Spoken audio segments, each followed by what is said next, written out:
Üdv újra itt a csatornán, köszönöm, hogy megint itt vagytok velem, és köszönöm a sok-sok feliratkozást, nagyon-nagyon izgatottan várom minden nap, mikor megnyitom a csatornát, hogy hányan vagytok, és hogyha esetleg most látjátok először a videómat, akkor gondolkodjatok el majd a végén, hogy esetleg megéri-e nektek megnyomni azt a kis feliratkozás gombot, és ezzel segíteni a további munkámat, valamint egy lájkot nyomni majd erre a videóra, hogyha tetszett a videó, de azért várjátok ki a végét, és nézzük meg, hogy mivel szolgálok ma nektek. Tehát a történés az volt, amire Bogi feleségem hívta fel a figyelmemet, egyébként Facebookon látott egy ilyen, nem tudom, valamilyen csoportban valaki ezt megosztotta, és egy kicsit sérelmezte a tartalmat, és Bogi kérdezte, hogy erről mi a véleményem, és gondoltam, hogy ha már neki is elmondtam a véleményemet, akkor elmondom nektek is itt egy videóban a véleményemet, és ez nem is akarom tovább húzni, arról szól, hogy volt egy ilyen, nem is tudom, Egerben egy ilyen katonai előadás a Muhi csatáról, és ott a Honvédelmi Minisztériumnak a, nem tudom, minisztériumi biztosa, nem nagyon tudom ezeket a pozíciókat. A lényeg az, hogy valamiféle minisztériumi ember tartott előadást, akinek a nevét mindjárt mondom, egy másodperc múlva. Töll László, nem ismerem, nem is tudok róla különösképpen semmit, most hallottam életemben először a nevét, de teljesen lényegtelen is egyébként ez. A lényeg az, hogy meg akarom mutatni nektek ezt a videó részletet, és utána gyorsan elolvasom, hogy mi az, ami ebben a cikkben állt. Egyébként annyit meg akarok jegyezni, hogy én nem gondolom, hogy itt most bármiféle jobboldal, baloldal, középoldal, hátoldal, bármilyen oldalt is megpróbálnék, nem is tudom, így képviselni ezzel az egésszel. Én igazából saját magamat képviselem, és a saját gondolataimat mondom el, és a véleményemet arról, amit itt láttam és hallottam. Úgyhogy ezt így vegyétek, és amit már ezt az előző videóban is jeleztem, nagyon-nagyon nagy szeretettel várom a hozzászólásokat, de mindenféleképpen próbáljátok meg arra odafigyelni, hogy ne egymást sértegessük, hanem a saját igazunkat próbáljuk meg bebizonyítani, vagy a saját igazunkat, vagy a saját véleményünket próbáljuk meg elmondani, minél kulturáltabb és tiszteletteljesebb formában mások felé. Köszönöm szépen előre is, hogy ha így tudtok hozzászólni a csatornámnak a tartalmához. Tehát lássuk, jöjjön a tartalom, amire nyilatkozni vagy kommentálni fogunk. És ez különösen nektek, a fiataloknak ajánlom a figyelmébe, hogy nagyon nagy dolog az, hogy a saját hazába élünk, a saját földön, még ha megfogyatkozva is, tehát kisebb területen, de saját nyelvünket beszéljük, saját országunkat építjük, jó-rosszul, ahogy tetszik, ezt mindenki magának eldönti, ebben nem nyilatkozom. De vannak népek, akik elveszítették az államiságukat. Tehát gondolok akár mondjuk a kurdokra, akik egy nagyon ősi nép, de ugye nincs saját területük. Vannak népek, mint a legendások, mint az avarok, akik nyomtalanul tűntek el, és voltak a lengyelek is, akik pedig ugye évszázadokig éltek állam nélkül. De mi itt vagyunk, és államban élünk, saját nyelvünkön beszélünk. Meg kell becsülni ezt a történelmet is, gyermekeim. És nehogy azt higgyétek ezt, mint a mindjárt 60 éves idősebb ember mondom nektek, hogy szóval a világ arról szól, hogy el akarják hitetni mindenkivel, hogy lehet külföldön is jó élni, vagy üzletet kezdeni. Ez nem így működik. A föld az hív, tehát hogy ebbe a kultúrába szocializáltatok, ebbe éltek, ez a tiétek. Ti fogjátok építeni is, meg élni is, amikor mi már nem leszünk. És azok a férfiak, akik itt mutogattam, és ez a Muhi csata, ez egy nagyon apró része a magyar hadtörténelemnek, ezek nem azért haltak meg, hogy ti elmenjétek innét. Ez a ti földetek, azért haltak meg, hogy a tiétek legyen. És hogyha valaki ezt a földet csak úgy elhagyja, az árulás. Ezt én nagyon egyszerűen, nagyon nyersen megfogalmazom, mint öreg katona, ezt kimerem jelenteni. Lehet olyan indok, hogy valaki elmegy tanulni, dolgozni, de jöjjön haza. Nem azért haltak meg az ősétek 1100 éven át, hogy ezt a földet bárkinek eladjátok, vagy elhagyjátok. Na, tulajdonképpen ennyi volt a részlet, amit így meg akartam mutatni, és tehát a Bogi, amikor először nekem elmondta ezt az egészet, akkor tulajdonképpen csak az volt, ami a címe volt a cikknek, az az, hogy lehazaárulózta, vagy leárulózta a Honvédelmi Minisztérium, nem tudom, miniszteri biztosa a külföldön élő magyarokat, vagy ugye a külföldre kitelepedett magyarokat, és tényleg, hogyha csak ennyi lett volna, hogy azt mondta volna, hogy aki elköltözik Magyarországról, az hazaáruló, punktum, akkor ez mondjuk tényleg egy ilyen elég nagy sértés lett volna. De miután megnéztem én is ezt amit elmondott, megértettem, hogy ez az ember nem rossz indulatból beszél, hanem ő tényleg hazaszeret, legalábbis most nekem lehet, hogy én vagyok naív, de tényleg úgy tűnik, hogy hazaszeretettel szól, és megpróbál mindenféleképpen arra rávilágítani, hogy ne hagyjuk elkallódni a tulajdonunkat, ne hagyjuk elveszni és elkallódni azt, amit mások megszereztek nekünk, ami egy szuper dolog, mert tényleg ez pontosan ugyanolyan, mint hogyha, mit tudom én, a nagyszüleim, a dédnagyszüleim dolgoztak sokat, és megdolgoztak a pénzükért, és abból vettek egy házat, akkor én azt a házat ne hagyjam, hogy elkallódjon, és én azt a házat ne hagyjam, hogy elveszem, vagy esetleg tönkre menjen, vagy ilyesmi, vagy másoknak odaadjam csak úgy ingyen. És mikor ezt így végighallgattam, akkor tényleg úgy gondoltam, hogy valójában ebben igaza van. Ebben tényleg igaza van. Viszont én, mint külföldön élő magyar, azért nem tudom ezt teljes egészében a magamévá tenni ezt a gondolatot, mert azért annak mégiscsak van egy oka, hogy én például itt vagyok külföldön, és nem egyedül vagyok külföldön, aki élek Magyarországról eltávozva, hanem azért jó páran vagyunk, és ha jól tudom, akkor egyre többen. És tehát a következő gondolatok fogalmazódtak meg bennem. Az első az, hogy én soha nem értettem, de értem egyébként. Várjátok, hadd menjek vissza egy kicsit az időben, egy régebbi sztorihoz. Amikor elkezdtem először Japánban tanulni, még 2009-ben egy egyetemen, az Oita Egyetemen, ott volt egy nagyon-nagyon érdekes órám, egy japán tanár tartotta az órát, és a posztmodernizmusról beszélt, és akkor még ugye nem nagyon tudtam, hogy mit jelent ez, de ahogy így ő elmagyarázta, most sem mondhatnám egyébként, hogy szakértő vagyok a területen, meg ilyesmi, de azt magyarázta el, hogy a modern embernek az egyik, nem is tudom, ilyen világnézete az a kontraszt, tehát a fekete-fehér, az igen-nem, a szeretet és a gyűlölet. És ugye a kettő, a fény és a sötét, vagy a fény és az árnyék, az nem létezhet egymás nélkül, ugye? Tehát, hogyha valaki szeret valamit, az azt jelenti, hogy van olyan, amit nem szeret. És hogyha valamit nagyon szeret és félt, akkor van olyan, amit gyűlöl. Mert attól félti, vagy azt ki akarja zárni mindenféleképpen. És példával rávilágított arra, hogy a hazaszeretet az pont egy ilyen dolog egyébként, hogy ha én nagyon-nagyon szeretem a hazámat, az sajnos magával vonzza azt, hogy a többit nem szeretem, és akik például körbevesznek, vagy akik esetleg bármiféle szerintem, vagy szerintünk veszélyt jelenthet a mi országunkra, vagy nem is csak veszélyt, hanem mondjuk esetleg rivalizálás, vagy ilyesmi, akkor azt én már gyűlölni fogom. És ez a fény-árnyék kettősség határozza meg a modern embert, és a posztmodern ember az pedig pont ezen már túllép, és így nincs ez a kettősség. És én itt akkor visszatérve arra, hogy soha nem értettem, de végül is tulajdonképpen értem ezt a bináris dolgot, hogy ez az ember nyilvánvalóan egy hazaszerető ember, ami egy fantasztikusan jó dolog. De miért kell a másikat kiemelni? Miért kell kiemelni azt, akinek nem úgy alakult az élete, és mondjuk esetleg nem tudott otthon élni bizonyos okok miatt, és elhagyta az országát? Miért kell kiemelni, hogy az hazaáruló? Tehát csak így lehetek én hazaszerető, hogyha megjegyzem, hogy viszont a másik hazaáruló? Ez olyan fura nekem, és olyan nehezen érthető, hogy miért kell az én igazamat a másik nem igazával bizonyítani.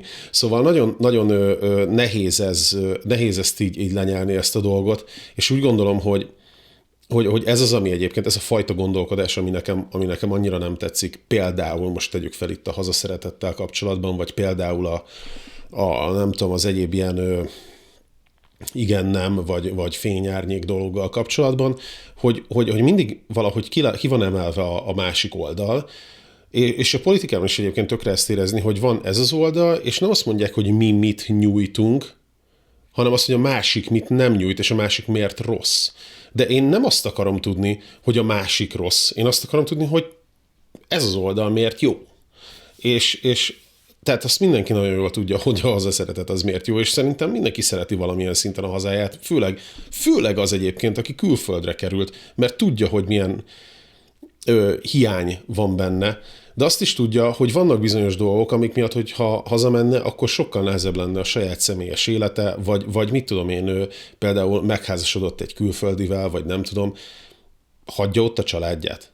Vagy vigye oda a külföld, az hazaszeretet, hogyha a külföldit beköltözteti Magyarországra? Ez is egy érdekes kérdés egyébként, hogy vajon az hazaszeretetnek minősül-e, hogyha valaki megházasodik egy idegennel, ami egyébként ugyanarról a földbolygóról származunk, ráadásul ugyanaz a faj vagyunk, úgyhogy igazából azért annyira nem olyan idegen, csak mondjuk, mit tudom én, 2000 kilométerrel odébb született, na mindegy. Szóval ez az egyik dolog, amit én nem szívesen fogadok el. Legyen valaki hazaszerető, de ne legyen hazaárulózó, vagy árulózó. Egyébként a hazaárulót azt nem mondta ki, az ügyes volt, hogy ezt nem mondta. A másik dolog pedig, az egyébként mielőtt én megnéztem ezt a videót, én azt hittem, hogy arról volt szó, hogy ez az illető tényleg csak így konkrétan kidobta azt a szót, hogy hazaáruló. Erről akartam még beszélni, hogy mostanában így a hírekben meg ilyesmi, észrevettem, hogy valahogy Magyarországon ez a hazaáruló kifejezés, ez egész egyszerűen már ilyen, nem is tudom, kb.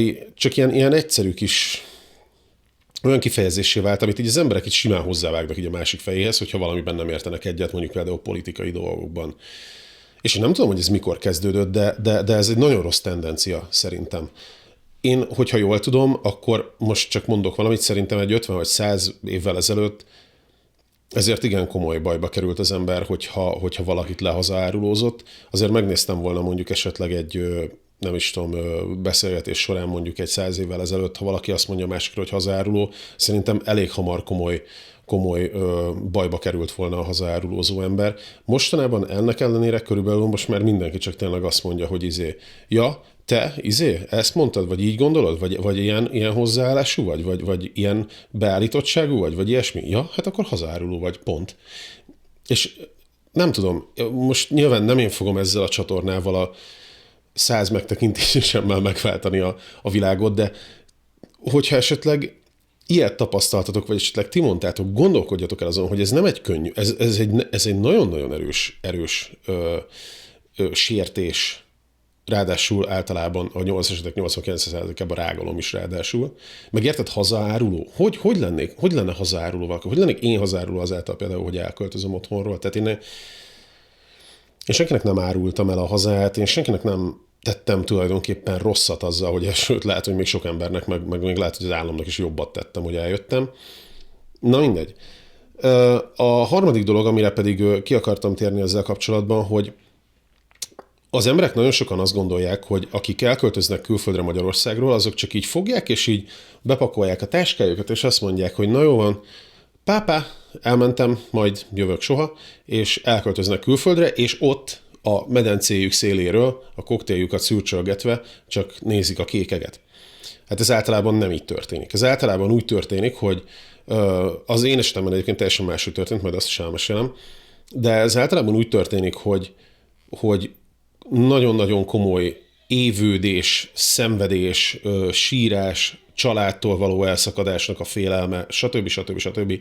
Millió egy dolog, kételyek, akinek már van gyereke, az egyszerűen az szörnyű. Tehát ez szörnyű, hogy kiszakítani a környezetből és elmenni.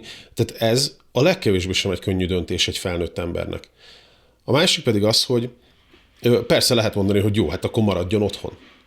Oké, tényleg lehet mondani egyébként, de vannak tényleg olyan emberek, akik azt gondolják, hogy nekik jelenleg abban az országban, ahol élnek, most jelen esetben Magyarország, ahol élnek, ők egész egyszerűen nekik és a családjuknak, a gyerekeiknek nem látnak olyan perspektívát, nem gondolják azt, hogy abban a világban, ami jelenleg éppen van, fel fogják tudni nevelni úgy a gyereküket, hogy boldog életet tudjanak élni.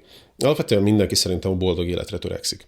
És akkor jön az a pont, amikor eljutnak oda ezek az emberek, hogy egész egyszerűen nincs mit tenni, sajnos megpróbáljuk, mit tudom én, 200, 500, 1000, 10 000 kilométerrel odébb a szerencsénket, és reméljük, hogy ott jobban fognak működni a dolgok, és elköltöznek Magyarországról. És akkor utána az a kételj, az évődés, a szenvedés, a szegénység, a rettenetesen nehéz élet, az ugyanúgy folytatódik.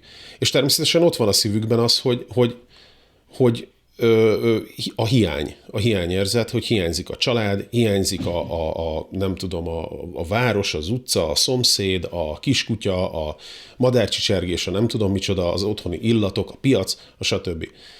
És aztán amikor jönnek ezek az érzések, akkor az ember tényleg persze iszonyatos kételyek között tölti az első jó pár évét, hogy jól tette ezt, tényleg így van ez. De aztán amikor persze elkezd fejlődni, és az élete elkezd jobbá válni, és tényleg kezdi összeszedni magát úgymond anyagilag is, meg lelkileg is, akkor azt mondja, hogy jó, most már úgy néz ki, hogy ez így jó lesz, és ez így nekem oké lesz. De ez nem egy olyan szimpla dolog, hogy az ember csak fogja magát, és így azt mondja, hogy elmentem csákány, és miután ezek az emberek tényleg azért átmennek nagyon-nagyon sok ilyen dolgon, még utólag azért még egyet így beléjük rúgni, hogy te ráadásul hazaáruló vagy, vagy áruló vagy, hogyha elhagyod az országodat. Nem lehet ezt csak úgy tényleg azt mondani, hogy jó van, elmentek, oké, de akik itt maradtak, ti tartsatok össze, legyünk mi egy nagy család, őnekik el kellett menniük, ez van, semmi gond, mi megpróbálunk nélkülük boldogulni. Ez az egyik dolog. A másik dolog pedig az, hogy lehet, hogy azon érdemes inkább az ott maradottaknak elgondolkodni, hogy lehet, hogy volt annak oka, hogy ezek az emberek elmentek onnan, nem? Tehát nem csak úgy mentek el, hogy most azt gondolták, hogy ott kolbászból van a kerítés, és nekem is az kell, hanem azt gondolták, hogy itt nekem, ahol vagyok, egész egyszerűen bizonyos okok miatt nem jó. És ez nem feltétlenül gazdasági ok. És hadd mondjak el erre egy pár példát. Amikor én legutoljára, meg azelőtt még egyszer Magyarországon, ez már régen volt egyébként, ez 2016-ban és 2019-ben, tehát még pre-Covid időszakban volt. Az első alkalommal kijöttem a repülőtérről, Bogi feleségem már ott várt, mert ő egy kicsit előbb hazament, és a saját régi kis autójával, amire a családom vigyázott egy garázsban, azzal az autójával várt rám, és ő jött ki elém a reptérre, aranyosan szendvicset csinálva. Tök boldogan megérkeztem, egyébként 5 nap vagy 1 hét telt el egymás nélkül, tehát annyival jött előbb haza, és családi látogatáson voltunk otthon. És a lényeg, megkérdezte, akarsz vezetni? Hát mondom, jó, oké. És a repülőtérről kijöttünk, és szerintem 10 percen nem vezettünk, amikor be akart elém vágni egy Mercis, és én megmondom őszintén, én nem vettem észre, hogy konkrétan ő be akart elém vágni, de aztán utána, miután nem sikerült neki, ezután bejött mellénk, és le akartak szorítani az útról, meg mit tudom én, mutogattak, meg üvöltöztek, meg akármicsoda. 10 perce léptem ki a repülőtérről. 5 éve nem voltam Magyarországon. Na jó, 4.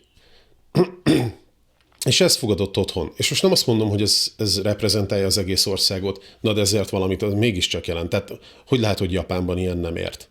Hogy lehet, hogy Magyarországon 10 perc után ilyen ért? Aztán a következő feleségem parkolóban bácsi el akarta ütni, mert ott állt egy parkolóhelyen, és üvöltözött vele, meg mit tudom én. És a 4-es 6-osról már ne beszéljünk, hogy ott mi kérik az embereket. Az esti utcán sétálásról már ne beszéljünk, hogy azért Budapesten így eléggé necces, meg ilyenek. Aztán lehet, hogy azóta változott, bár hát nem tudom. Tehát így én nem mondom, hogy túl sokat töltöttem úgy utcán időt, hogy teljes mértékben nyugodt és relaxált lettem volna, mert nem. És most lehet itt politikázni, meg lehet itt kormányozni, meg lehet itt ellenzékezni, meg akármicsoda, de azért azt szerintem el lehet mondani, hogy meg gazdasági helyzetezni is lehet, de azért azt el lehet mondani, hogy az embereknek jól esik azért néha jól belerúgni egyet a másikba, vagy jól odaszólni, vagy ilyenek, hogy egy kicsikét azért így kiélje magát, és a fensőbbségét bizonyítsa, és ez valahogy eléggé jellemző. És akkor még itt a tettlegességekről már is beszélünk, meg ilyenek. Egyébként nem csak Magyarországon, de most erről van szó, ugye. És az a baj, hogy ez a millió azért tényleg az embernek egy idő után elég valakiknek. Valakinek ez jó. Valakinek nem is az, hogy jó, hanem egész egyszerűen belenyugszik. Vagy valakinek nincs lehetősége váltani, és azt mondja, hogy hát nekem ez dobta a gép, és én itt fogok élni. De akinek viszont van lehetősége váltani, vagy akinek van, nem tudom, bátorsága, vagy nyomás rajta, az lehet, hogy azt fogja mondani, hogy én nem szeretném, hogy ebben a környezetben nevelkedjen föl a gyerekem, én nem szeretném, hogy nekem ebben kelljen élnem, és lehet, hogy megpróbálok egy olyan helyre menni, ahol egy kicsikét nyugodtabb az élet. És ezért ne a másikat hibáztassuk, aki elmegy, ne ő legyen az áruló, hanem próbáljunk egy olyan környezetet teremteni, ahol mindenkinek jó, nem csak nekünk. és ahol békésen és nyugodtan együtt tudunk élni. És egyébként ezt mondjuk az éppen nem csak a kormányon lévő politikusnak, az összes politikusnak ez lenne egyébként az elsődleges, legfontosabb dolga, hogy az emberek nyugodtan, békességben és biztonságban tudjanak élni. És nem csak fizikai, hanem mentális biztonságban is. És hogyha ez így van, akkor egészen biztos vagyok benne, hogy sokkal kevesebb ember akarna elmenni és más országban élni. És szerintem lehet, hogy egyébként a muhi katonák, meg az összes magyar harcos ezért harcolt inkább. Nem csak azért, hogy mi jóban, rosszban, és még a legrosszabban is ott legyünk, és egymást, nem tudom, bántva, de minden esetre, mint egy ilyen, nem is tudom, házasságon belüli erőszakos családban, hogy de azért együtt vagyunk, de persze közben marjuk egymást. Nem hiszem, hogy ezért harcoltak.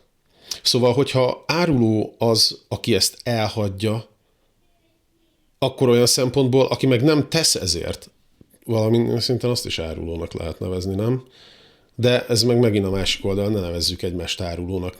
Nem kell egymásról beszélni, beszéljünk magunkról. Csináljuk úgy az életünket, csináljuk úgy a dolgainkat, hogy másokat ne zavarjunk, hogy másoknak ne okozzunk problémákat, és ha mi magunkra, mindenki, minden egyes áldott ember saját magára odafigyel, akkor egészen biztos, hogy nem történnek ilyen dolgok. Egészen biztos, hogy mindenki sokkal nagyobb kedvel szeretne majd vagy visszatérni az országba, vagy eleve meg se fordul a fejébe, hogy elhagyja, mert boldog és jól érzi magát, és szeretetben él, és anyagilag is, meg mindenféle szempontból nyugalomban, és akkor nem születnek majd ilyen tartalmak, meg nem születnek majd ilyen megjegyzések, de egyébként hozzá kell tenni, hogy most egy ember éppen ezt a szót mondta, természetesen van ilyen. Most lehet, hogy mondjuk ez egy eléggé megfontolt kifejezés, ez nem csak olyan, hogy véletlenül így kiböllentette ezt a szót, és akkor ez így, nem tudom, ez így most rajta maradt, de tehát azért ő ezt így eléggé megfontolt, és utána meg is erősítette, hogy ő ezt nyersen így ki meri jelenteni. Semmi gond, tényleg jelentse ki. Ezzel tényleg semmi gond, csak azt azért tudjuk, hogy más embereknek vannak más véleménye is, és ez pedig az én véleményem, tehát hogyha valaki kijelentheti azt, hogy áruló egy másik ember, akkor valaki pedig kijelentheti azt is, hogy ő pedig ezt máshogy gondolja.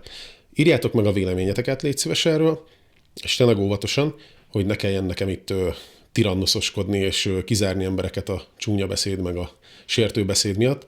És nagyon köszönöm, hogy megnéztétek ezt a videót, és kíváncsian várom, hogy mi lesz a következő témám, ugyanis még gőzöm sincs róla, majd olvasgatjuk így az interneteket, és akkor majd onnan kiderül, hogy mik lesznek a következő témák.